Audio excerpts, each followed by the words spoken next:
John Bolton's critics have called him a warmonger, an Islamophobe and a quasher of dissent.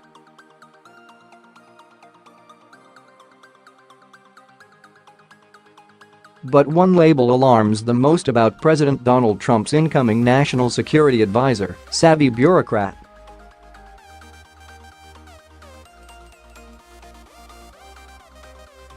While policy knife fights don't provoke the same gut fear as talk of a preemptive strike on North Korea, foreign policy insiders who consider Bolton's views dangerously hawkish say his long track record in government will make him all too effective.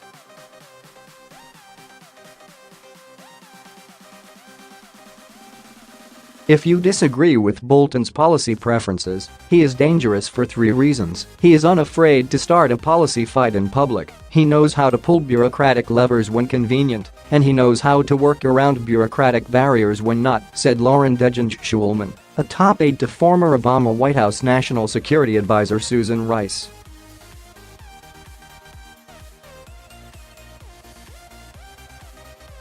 Conservatives who share Bolton's views say those qualities are an asset, arguing that he will empower a president who has long complained that his instincts on issues from the Iran nuclear deal to the war in Afghanistan get watered down by dissenting subordinates.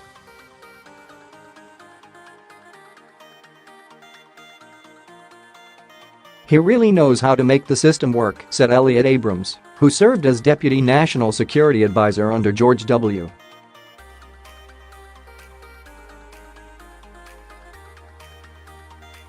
Bush. One of the critical jobs of the National Security Advisor is making sure the bureaucracy implements the president's decisions, and John knows exactly how to do that.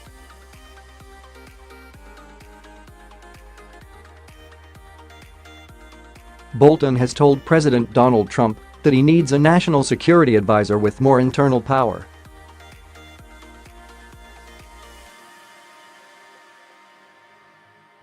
His outgoing predecessor, H.R.McMaster, believed in a well-organized policy process.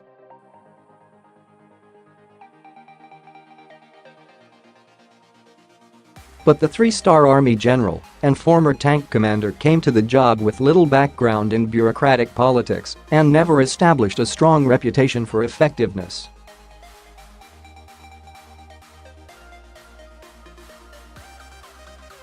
While McMaster was more sympathetic to the president than, say, former Secretary of State Rex Tillerson, he failed to crack down on leaks and exert his will over career officials opposed to Trump's agenda.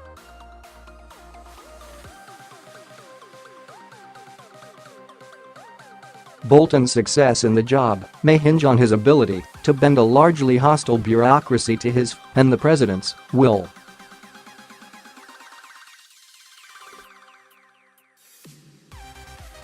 An appointee under 3 Republican presidents who has served at the Departments of Justice and State (TS) and as the U.S.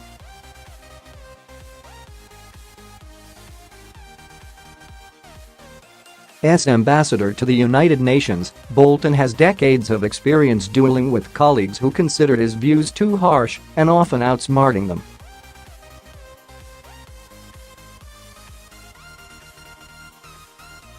At one 2005 hearing, then-Sen.Joe Biden told Bolton he was too competent.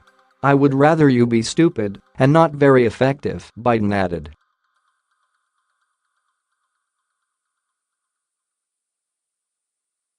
Bolton also considers himself a protege of one of Washington's most famous master bureaucrats, former Secretary of State James A.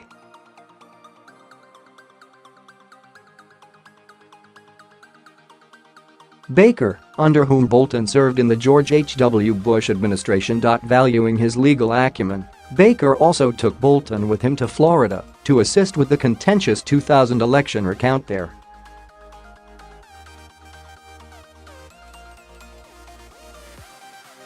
"I can still draw a floor plan of the Emergency Operations Center in West Palm," Bolton recalled in 2016.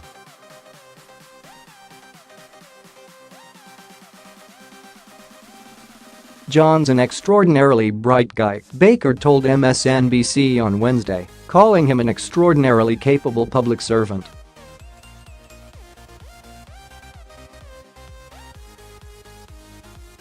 Bolton has publicly boasted about his internal battles against bureaucrats he considers squishy internationalists.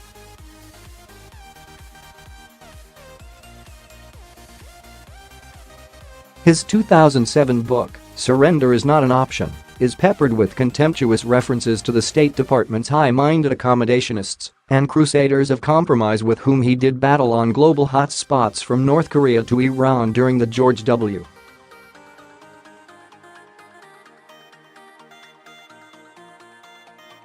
Bush administration.A case study in his effectiveness is his crusade against the International Criminal Court.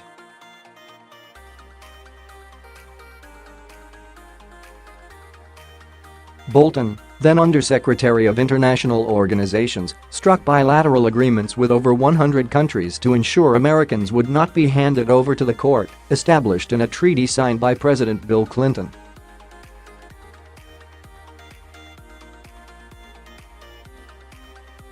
His efforts culminated in the American Servicemembers Protection Act, signed into law by George W.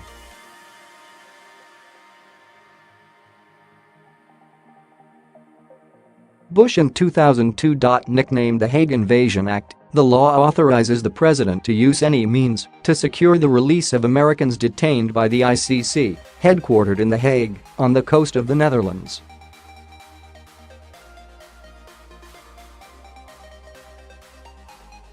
As Bolton later put it, his goal was to apply a bottle of whiteout to Clinton's signature on the treaty.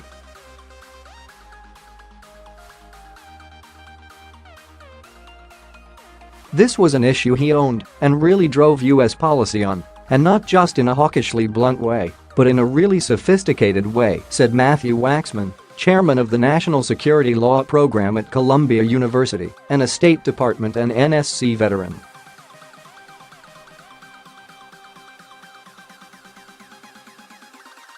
Waxman said Bolton had steamrolled regional State Department officials who might normally have defended the bilateral agreements that Bolton killed.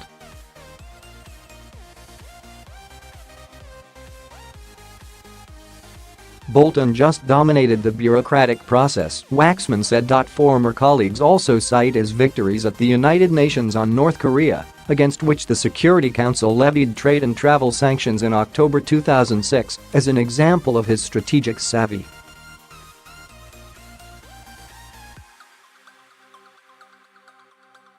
The Bush administration, which had initiated the six-party talks, was initially skeptical of trying to crack down on North Korea through the Security Council because of China's veto power.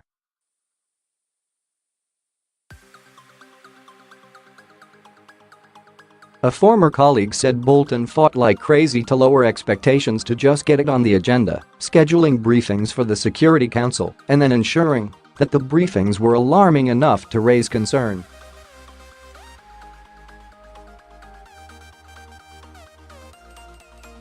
He first convinced everybody this was just a briefing, then he made sure that the briefing was hard-hitting, showing the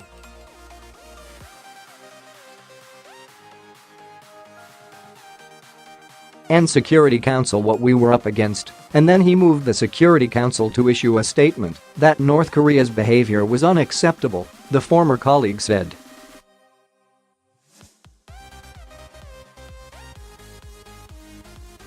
Even Bolton's own appointment as National Security Advisor, which Trump made against the advice of White House Chief of Staff John Kelly and Secretary of Defense James Mattis, required some of this wily maneuvering, including his sharp media instincts.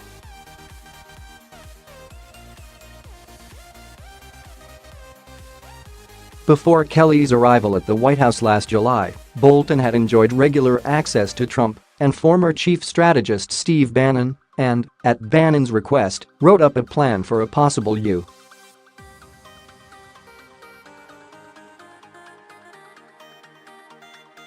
withdrawal from the Iran nuclear deal. After Bannon's dismissal, Bolton's request to deliver the memo to Trump was declined, so he went public with it, publishing it in National Review and writing that staff changes at the White House prevented him from seeing the president.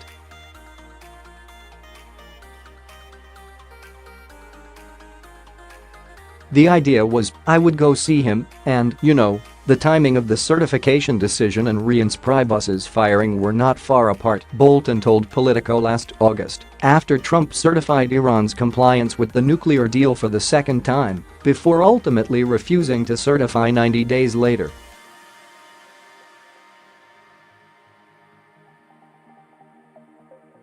Rattling Kelly's cage through the news media was enough to restore his access to the president, and ultimately, 7 months later, for the president to bring him into the White House.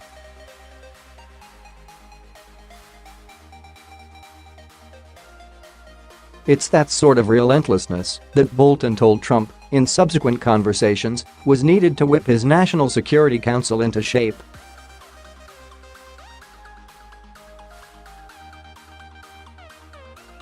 Though Bolton's appointment to the post had been rumored for weeks, it was precipitated 24 hours beforehand by a damaging White House leak, a Washington Post report that Trump had ignored an explicit warning on briefing cards not to congratulate Russian President Vladimir Putin on his recent re-election victory during a phone call between the men.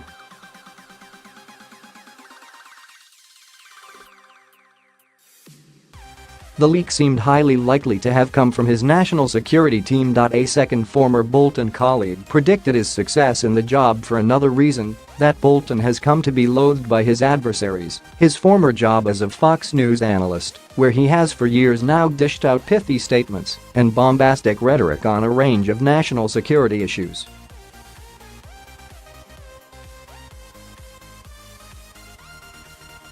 Said the former colleague, at these NSC meetings, he is very smart and very articulate, and he won't bore Trump because he knows how to do sound bites for TV.